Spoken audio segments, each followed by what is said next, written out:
આજના વિડીયોમાં બાળકો આપણે 9મું પ્રકરણ અડધું અને પા જે આવેલું છે તેના વિશે શીખવાના છીએ અને નવી સ્વાધ્યાય પોથીમાં જે તેનું સ્વાધ્યાય કાર્ય આપેલું છે તેના વિશે આપણે શીખવાના છીએ અને સ્વાધ્યાય કાર્ય કરવાના છીએ. બરાબર છે. તો પહેલો પ્રશ્ન છે, આપેલ અપૂર્ણાંક જેટલી વસ્તુને ગોળ કરો. આપેલ અપૂર્ણાંક જેટલી, તો અહીંયા અપૂર્ણાંક આપેલા છે અને અહીંયા બધે વસ્તુઓ આપેલી છે. એ વસ્તુઓને જે અપૂર્ણાંક આપેલો છે એ પ્રમાણે આપણે એની આજુબાજુ ગોળ રાઉન્ડ કરવાનું છે. બરાબર છે. તો પેલું છે 1/2, એટલે કે એક વસ્તુ હોય એના બે વસ્તુ, કોઈ પણ વસ્તુના બે ભાગ પાડેલા હોય એમાંથી એક ભાગને આપણે ગોળ કરવાનું છે. સૌથી પહેલા આપણે આ કેટલી વસ્તુ છે એ આપણે ગણી લઈએ. તો તે 1 2 3 4 5 6 7 8 9 10 11 12 13 14 15 16 17 18 19 20 છે. 20 છે એમાંથી અડધી કેટલી થાય? તો કે 10 થાય. તો 10 વસ્તુને આપણે ગોળ કરીશું. તો આ વસ્તુ છે એ 10 છે. જો આ રીતે ગોળ કરો તો પણ ચાલશે, અથવા તો આવી રીતે એક એક વસ્તુને ગોળ કરો તો પણ કરી શકાય. કોઈ પણ રીતે તમે ગોળ કરી શકો છો. તો આ અડધી વસ્તુ ગોળ થઈ ગઈ. હવે બીજું છે અહીંયા બાજુમાં 3/4. તો પહેલાં આપણે વસ્તુ ગણી લઈએ. 1 2 3 4 5 6 7 8 9 10 11 12 13 14 15 ને 16 વસ્તુ છે.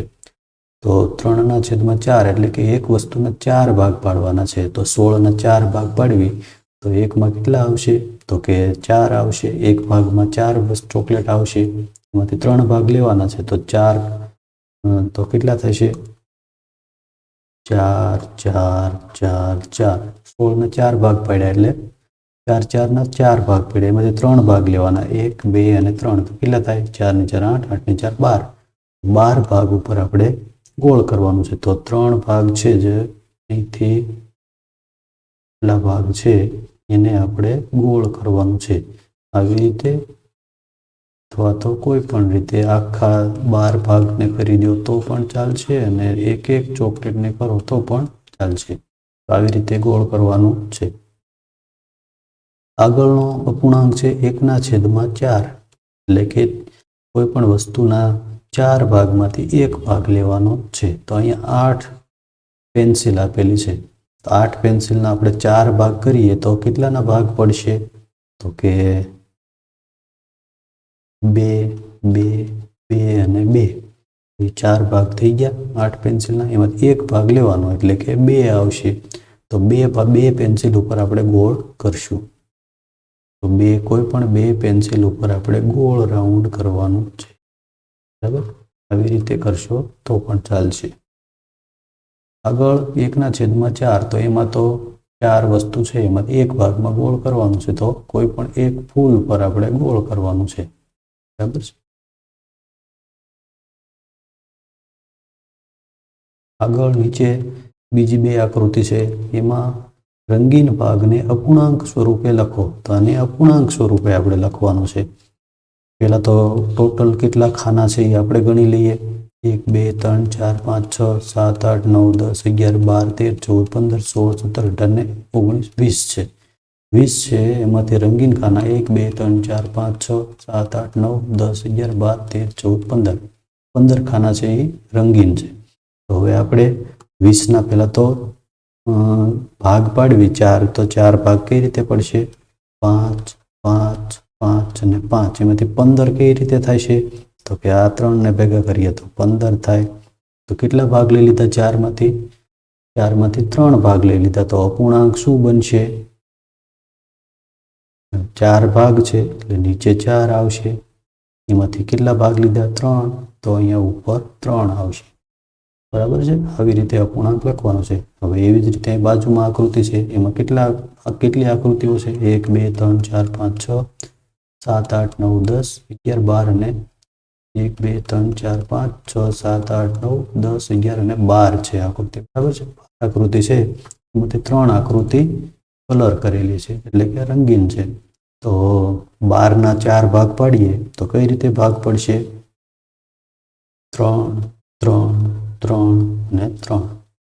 4 ભાગ પડી ગયા, એમાંથી 3 ભાગ એટલે કે આટલો ભાગ છે એ રંગીન આકૃતિ છે, એટલે કે 1 ભાગ લીધેલો છે 4 ભાગમાંથી. તો અપૂર્ણાંક કઈ રીતે બનશે? નીચે 4 આવશે, એમાંથી 1 ભાગ છે એ રંગીન છે. આવી રીતે આપણે અપૂર્ણાંક છે એ લખવાનો છે. બરાબર. આગળ બીજી હજી એક આકૃતિ છે. એની અંદર કેટલી આકૃતિ છે? 1 2 3 4 5 6 7 8 9 અને 10 છે. 10 આકૃતિ છે, એમાંથી 4 ભાગ છે એ લીધેલા છે. બરાબર છે.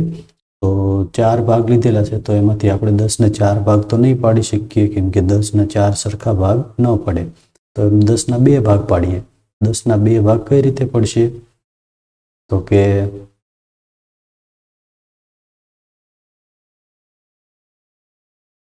10 ના 5 ભાગ પાડીએ. આપણે કેટલા પાડીશું? 5 ભાગ સરખા પડશે. તો 2 2 2 2 અને 2 આટલા ભાગ પડશે. 10 ના 2 2 ના, એમાંથી 4 ભાગ લીધેલા છે, એટલે કે 2 અને 2 આટલા 2 ભાગ લઈ લીધેલા છે. બરાબર છે. તો હવે કઈ રીતે બનશે અપૂર્ણાંક? તો કે 10 ના આપણે અપૂર્ણાંક લખવો હોય તો 10 ના 5 ભાગ પાડ્યા છે, એટલે નીચે 5 આવશે, અને 2 ભાગ લીધા છે તો ઉપર 2 આવશે. આવી રીતે અપૂર્ણાંક છે એ લખી શકાય. ચાલો આગળ અહીંયા જોડકા જોડવાના છે. તો જોડકાની અંદર આપણે જોઈએ તો અહીંયા જે આપેલો છે અપૂર્ણાંક, એને અહીંયા ગ્લાસની અંદર જે કંઈ શરબત કે કંઈ ભરેલું છે એની હારે જોડવાનું છે, અને અહીંયા એને અડધો, પા, પોણો અને આખો એ જે લખેલું છે ત્રણેયનો જવાબ અહીંયા આપણે લખવાનો છે.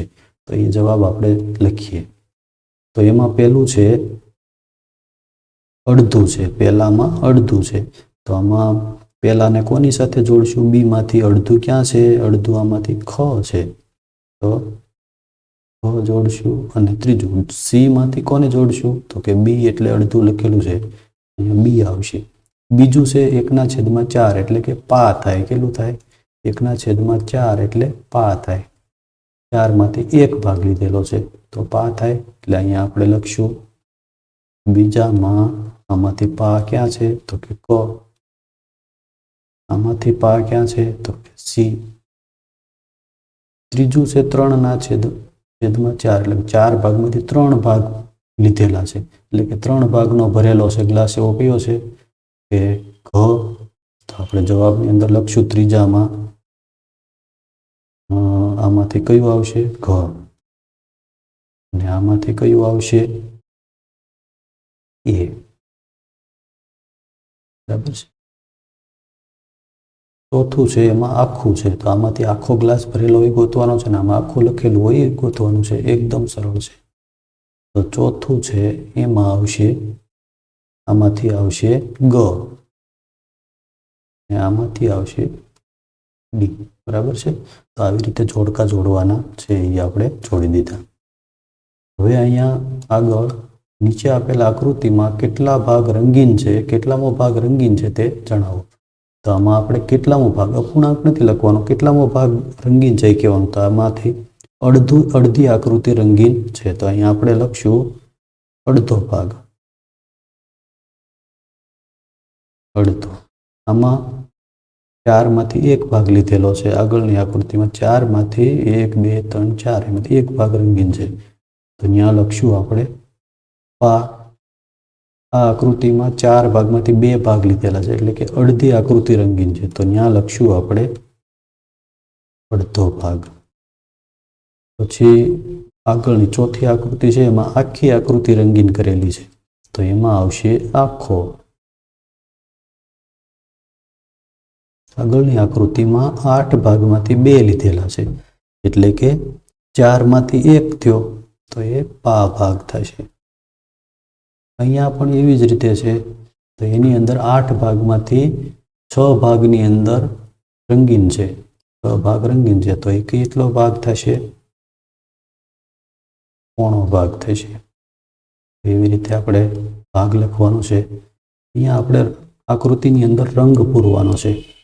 જે અપૂર્ણાંક આપેલો છે એના આધારે અહીંયા આકૃતિમાં ડિઝાઇન રંગ પૂરણી કરવાની છે. તો પહેલા છે અપૂર્ણાંક છે 1/2 એટલે કે 1/2 એટલે અડધું થાય. તો અડધું એટલે 4 ભાગમાંથી 2 ભાગમાં આપણે રંગ પૂરવાનો છે. કોઈ પણ 2 ભાગની અંદર રંગ પૂરી દેવાનો છે. તો 2 ભાગમાં રંગ પૂરી દીધો. હવે અહીંયા આગળની આકૃતિ 3/4 છે. 4 ભાગમાંથી 3 ભાગની અંદર રંગ પૂરવાનો છે. 1, 2, 3 અને 2 અને આ 3 ભાગની અંદર રંગ પૂરી દીધો. આગળ 1/4 છે એટલે કે અહીંયા 4માંથી 1 ભાગ હોય તો અહીંયા 8 ભાગ આપેલા છે. કેટલા છે? 8. તો 8માંથી કેટલા ભાગમાં રંગ પૂરવાનો થશે? તો કે 2 ભાગમાં. તો અહીંયા કોઈ પણ 2 ભાગની અંદર રંગ પૂરવાનો છે. આગળ હજી બીજી 3 આકૃતિઓ છે અહીંયા. તો અહીંયા 1/2 એટલે અડધા ભાગની અંદર. તો અહીંયા 10 ખાના આપેલા છે. એના અડધા કેટલા થાય? તો કે 5 થાય. તો 5 ખાનાની અંદર આપણે રંગ પૂરી દઈશું. આ 5 ખાનાની અંદર આપણે રંગ પૂરી દીધો. આગળની આકૃતિમાં 4માંથી 3 ભાગની અંદર રંગ પૂરવાનો છે. અહીંયા ખાના 8 આપેલા છે. 4માંથી 3 હોય તો 8માંથી કેટલા થાય છે? 6 થાય. તો અહીંયા 6 ખાનાની અંદર આપણે રંગ પૂરી દઈએ. 2, 3, 4, 5 અને 6. બરાબર છે. કોઈ પણ 6 ખાનાની અંદર આપણે રંગ પૂરી શકીએ. આગળની આકૃતિ 4 ભાગમાંથી 1 ભાગમાં રંગ પૂરવાનો છે. તો કોઈ પણ 1 ભાગની અંદર આપણે રંગ પૂરી દઈએ. તો આવી રીતે આકૃતિની અંદર રંગ પૂરણી કરવાની હતી. આગળ અહીંયા એક આકૃતિ આપેલી છે. એની અંદર ગોળ રાઉન્ડની અંદર વર્તુળની અંદર કલર કરેલા છે અને એના આધારે અહીંયા નીચે 4 પ્રશ્નો આપેલા છે. એના જવાબ આપણે લખવાના છે. પહેલો પ્રશ્ન છે ગુલાબી રંગના વર્તુળ કુલ વર્તુળનો કેટલામો ભાગ દર્શાવે છે? ગુલાબી રંગના વર્તુળ. તો પહેલા કુલ વર્તુળ કેટલા છે એ જોઈ લઈએ. 1, 2, 3, 4, 5, 6, 7, 8, 9, 10, 11, 12, 13, 14, 15, 16 છે. કુલ વર્તુળ 16 છે. એમાંથી ગુલાબી રંગના 1, 2, 3, 4 છે. તો 16ના 4 એટલે કેટલા ભાગ થશે? તો કે 16ના આપણે ભાગ પાડીએ પહેલા તો 4, 4, 4 અને 4. એમાંથી 4 ભાગ છે ગુલાબી રંગના છે. તો કેટલામો ભાગ થયો? તો કે ચોથો ભાગ થયો. બીજું છે પીળા રંગના વર્તુળ કુલ કેટલામો ભાગ દર્શાવે? તો પણ એ પણ 4 છે. તો એનો જવાબ પણ આવશે ચોથો ભાગ. આગળ લીલા રંગના વર્તુળ છે એ કેટલામો ભાગ દર્શાવે છે? તો કે લીલા રંગના વર્તુળ છે એ કેટલામો ભાગ દર્શાવે છે? તો કે લીલા રંગના 1, 2, 3, 4, 5, 6, 7 અને 8 છે. તો 8 એટલે 16માંથી 2 ભાગ આવી જાય. કેટલા ભાગ આવી જાય છે? 2. કેટલામો ભાગ થયો? અડધો ભાગ અથવા તો બીજો. અડધો અથવા બીજો કોઈ પણ આપણે લખી શકીએ. આગળનો પ્રશ્ન છે લીલા અને ગુલાબી રંગના વર્તુળ સાથે મળીને વર્તુળનો કેટલામો ભાગ દર્શાવે છે? તો લીલા રંગના 8 છે, ગુલાબી રંગના 4. 2 થઈને કેટલા થશે? 12 થશે. કેટલા થાય? 12. તો 12 એટલે પોણું થઈ જાય. 16ના 12 એટલે પોણું થઈ જાય છે. તો અહીંયા આપણે લખશું પોણો ભાગ. તો એ પોણો ભાગ છે એ દર્શાવે છે. બરાબર છે. આગળ અહીંયા થોડીક ખાલી જગ્યાઓ આપેલી છે. પહેલી ખાલી જગ્યા છે 1 મીટરના અડધા કેટલા સેમી થાય? તો 1 મીટરના અડધા એટલે 1 મીટર એટલે 100 સેમી થાય. એના અડધા થશે 50 સેમી. પછી બીજી ખાલી જગ્યા છે 1 લીટરનું પા કેટલું થાય? 1 લીટર એટલે કેટલું થાય? 1 લીટર એટલે 1000 મિલી થાય. 1000 મિલી. તો એના પા એટલે એના 4 ભાગ કરવાના તો 250 થાય છે. એવી જ રીતે 1 કિગ્રાનું પોણું. 1 કિગ્રાનું પોણું એટલે કેટલું થશે? તો 1 કિગ્રાના આપણે પહેલાં 1000 થાય. 1 કિલોગ્રામ એટલે 1000 ગ્રામ થાય. તો એમાંથી 3 ભાગ લેવાના તો 750 થાય છે. 1 રૂપિયાના અડધા. 1 રૂપિયો એટલે 100 પૈસા થાય. તો એમાંથી અહીંયા આવશે અડધા એટલે 50 પૈસા. આવી રીતે ખાલી જગ્યાઓ પૂરવાની હતી.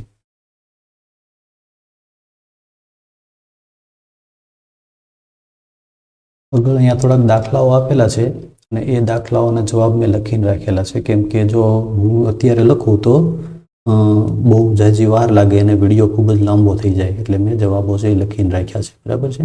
તો 8મો છે, જાહ્નવી પાસે કુલ 70 બંગડી છે, તે પૈકી 1/2 બંગડી લાલ રંગની છે. તો લાલ રંગની બંગડી કેટલી હશે? તો 1/2 એટલે અડધું થાય. તો તેમાંથી 70ના 2 ભાગ પાડવી તો 35 અને 35. તો 70ના અડધા 35 થાય, એટલે અડધી બંગડી એટલે 35 બંગડી લાલ હશે. 9મું છે, સંગીતાએ 1 લીટર દૂધ લીધું, તેમાંથી તેણે 3/4 ભાગના દૂધની ખીર બનાવી. તો કેટલા મિલીલીટર દૂધ બાકી રહેશે? તો અહીંયા જવાબ છે 1 લીટર એટલે 1000 મિલીલીટર થાય. તો 1000ના આપણે 4 ભાગ પાડવી, 250, 250, 250 અને 250 એટલે 1000 થાય. 4 ભાગમાંથી આ 3 ભાગની ખીર એણે બનાવી નાખી. બરાબર, 3 ભાગની એટલે 750 મિલીની ખીર બનાવી. તો બાકી કેટલું રહ્યું? 1 ભાગ બાકી રહ્યો. તો 1 ભાગ એટલે 250 મિલી દૂધ બાકી રહેશે. બરાબર. આગળ 10મો દાખલો છે, હિના પાસે 1 મીટર રિબિન છે, તેમાંથી તે ચોથા ભાગની રિબિન અનિતાને આપે છે. તો તેની પાસે કેટલા સેમી રિબિન બાકી રહેશે? તો 1 મીટર એટલે 100 સેમી થાય. તો એને 4 ભાગ પાડવી તો 25, 25, 25 અને 25 અને 4 ભાગ થશે. ચોથા ભાગની રિબિન એટલે 1 ભાગ છે એણે કોને આપી દીધો છે? અનિતાને આપ્યો. ચોથા ભાગમાં એટલે 25 સેમી આપી દીધી. 3 ભાગ છે એની પાસે બાકી વધ્યા. તો 3 ભાગ એટલે 25, 25, 25 એટલે 75 સેમી એની પાસે બાકી વધશે. આગળ 11મું છે, અનિલ પાસે 8 ભમરડા છે, તેમાંથી 2 ભમરડા વાદળી રંગના છે. તો વાદળી રંગના ભમરડાને અપૂર્ણાંક સ્વરૂપે દર્શાવો. તો અપૂર્ણાંક સ્વરૂપે દર્શાવવા માટે આપણે શું કરશું? તો કે 8 ભમરડા છે એને 4 ભાગ પાડી દીધા, 1, 2, 3 અને 4 એટલે 8 ભમરડા થયા. એમાંથી 2 ભમરડા છે વાદળી રંગના છે, એટલે કે 4 ભાગ હતા એમાંથી કેટલા ભાગ વાદળી રંગના થયા? 1 ભાગ. તો 2 ભમરડા એટલે 4 ભાગમાંથી 1 ભાગ. તેથી અપૂર્ણાંકતા છે તો 4 ભાગમાંથી 1 ભાગ વાદળી રંગનો છે, એટલે 4 છે એમાં 1/4 અપૂર્ણાંક બનશે. આગળ 12મો દાખલો છે, 1 કિલોગ્રામ ધવલ 1 કિલોગ્રામ બટેકા લાવ્યો, તેમાંથી તેની પત્નીએ અડધા બટેકાનું શાક બનાવી દીધું. તો કેટલા ગ્રામ બટેકા બાકી હશે? તો 1 કિલોગ્રામ એટલે 1000 ગ્રામ થાય. 1 કિલોગ્રામ એટલે 1000 ગ્રામ. એમાંથી અડધાનું શાક બનાવ્યું છે, એટલે એના 2 ભાગ આપણે કરી નાખ્યું સરખા 500 ગ્રામના 2 ભાગ થશે. અડધા બટેકાનું શાક બનાવ્યું તો 500 ગ્રામનું શાક બની ગયું, એટલે 500 ગ્રામ બટેકા બાકી વધ્યા. નીચેનામાંથી કઈ આકૃતિ, આગળનો પ્રશ્ન છે, નીચેનામાંથી કઈ આકૃતિ 1/4 આચ્છાદિત ભાગ બતાવતી નથી? તો 1/4 એટલે શું?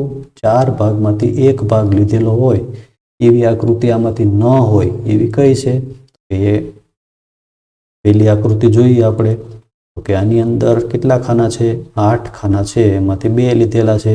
તો 8ના 4 ભાગ કરી તો 2 ના થાય, તો એ 2 ભાગ લીધેલા એટલે 1 ભાગ લીધેલો, તો એ તો છે જ.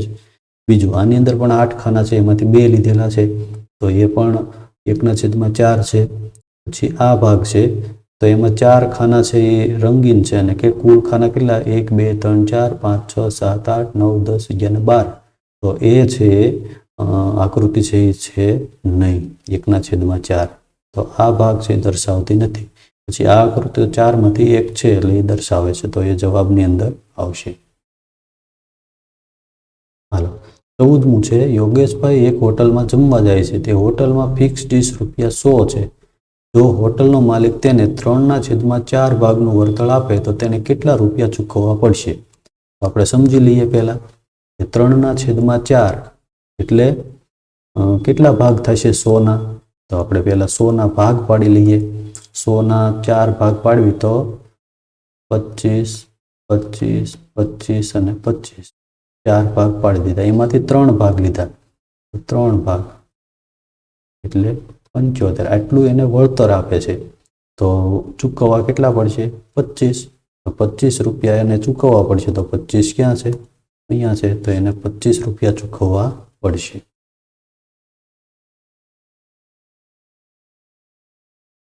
આગળ અહીંયા 15મો પ્રશ્ન છે, નીચે આપેલ કોષ્ટકમાં 4 ખેલાડીઓની મેચની વિગત આપેલી છે. કયો ખેલાડી અડધી મેચ જીત્યો છે? તો આપણે આમાં જોઈ લઈએ.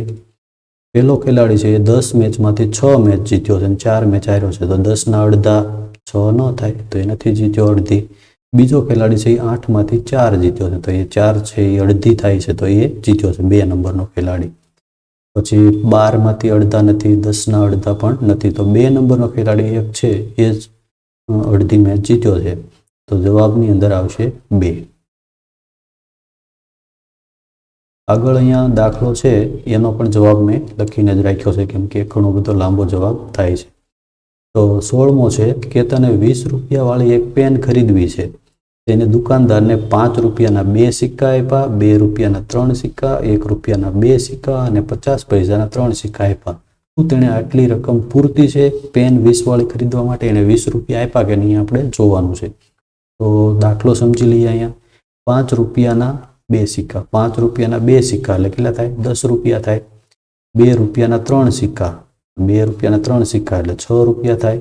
1 રૂપિયાના 2 સિક્કા, 1 રૂપિયાના 2 સિક્કા એટલે 2 રૂપિયા થાય. અને 50 પૈસાના 3 સિક્કા, 50 પૈસાના 3 સિક્કા એટલે 1 રૂપિયો અને 50 પૈસા. હવે એનો બધાનો સરવાળો કરવી તો કેટલો થાય છે? 19.5 એટલે કે 19.5 રૂપિયા થાય છે. પણ પેન કેટલા રૂપિયાવાળી છે? 20 રૂપિયાવાળી છે, તો એને પેન ખરીદવા માટે પૂરતી રકમ નથી. અહીંયા આપણે જવાબ લખવાનો છે, તેણે આપેલી રકમ પૂરતી નથી. તો આવી રીતે એનો જવાબ લખવાનો છે. બરાબર છે. તો આટલા પ્રશ્નો હતા આની અંદર, એ આપણે બધા જ સોલ્વ કરી નાખ્યા છે.